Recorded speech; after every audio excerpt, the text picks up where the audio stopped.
सनातनी संतों के ऊपर लाठी बरसाया जा रहा है। सनातनी संतों के ऊपर लाठी बरसाया जा रहा है। एक दिन पूज्य करपात्र जी महाराज जिनको लाठी बरसाया था इंदिरा गांधी का सरकार, उसका नतीजा आज भारत देखा। संतों के ऊपर लाठी बरसाने का नतीजा भी देखेगा। ये बांग्लादेश कमीशन हम लोग यहाँ रहने नहीं देंगे। हमारा हिंदू बांग्लादेश में सुरक्षित नहीं है।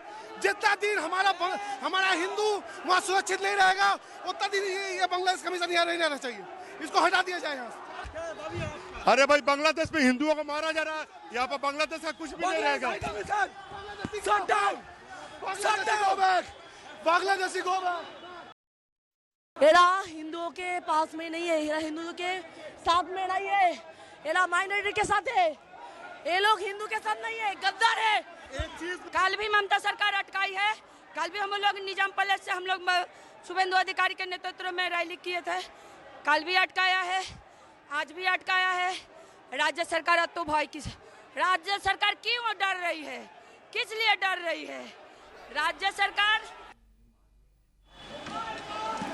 तस्वीरें आप देख रहे हैं, ये कोलकाता की तस्वीर है जहां पर बांग्लादेश में हो रहे हिंदू के खिलाफ अत्याचार पर लोग एकजुट हो रहे हैं। यहां भारत में जिहादी जमात के खिलाफ एकजुट हो रहे हैं हिंदू, यहां बंगाल में। और बंगाल में जब प्रदर्शनकारी आगे बढ़ते हैं तो उनके ऊपर डंडे भी बरसाए जाते हैं, उन्हें घसीटा भी जाता है। बंगाल में विरोध करना मना है? ये सवाल है, क्या बंगाल में विरोध करना मना है? बांग्लादेश के खिलाफ हिंदू संगठनों का ये प्रोटेस्ट केवल कोलकाता में नहीं हुआ, बल्कि दिल्ली में भी बड़ी संख्या में आज हिंदूवादी संगठन के लोगों ने प्रोटेस्ट किया। इसमें कई सामाजिक कार्यकर्ता भी शामिल थे।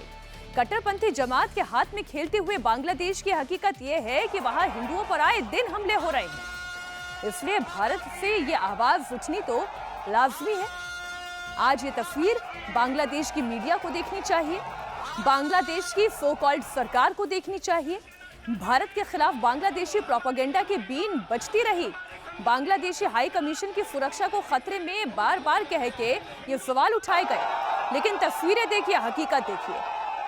हजारों की संख्या में हिंदूवादी संगठन, सामाजिक संगठन के लोग दिल्ली की सड़कों पर उतरे, लेकिन बांग्लादेशी हाई कमीशन तक पहुंच नहीं पाए।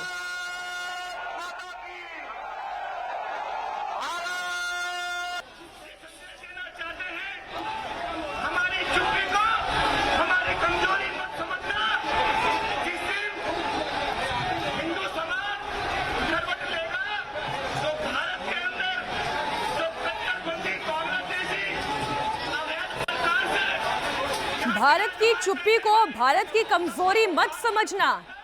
ये आवाजें लगातार यहां से उठती रही। इस शांतिपूर्ण प्रदर्शन को पुलिस और पैरामिलिट्री फोर्स ने पूरी संजीदगी के साथ कंट्रोल किया।